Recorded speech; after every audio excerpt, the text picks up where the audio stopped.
This video is brought to you by TS4U IT Engineering Bootcamp. Could you please tell me about adapt testing? In our environment, we do not do the adapt testing.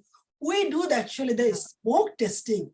So I think you guys may be doing it. So we do the smoke testing after the release happens. Let me tell you, we do the testing very different way. I involve with the developer as soon as possible. And then so I can get to know the new user story and then API endpoints, how to get the test data ready. But our smoke testing is actually we ensure once the 8 user story is done. Hey, by the way, we do not do like that. We actually push the code every single day. Today, 2 user story is done. We push through the CI/CD pipeline and immediately involved with the testing.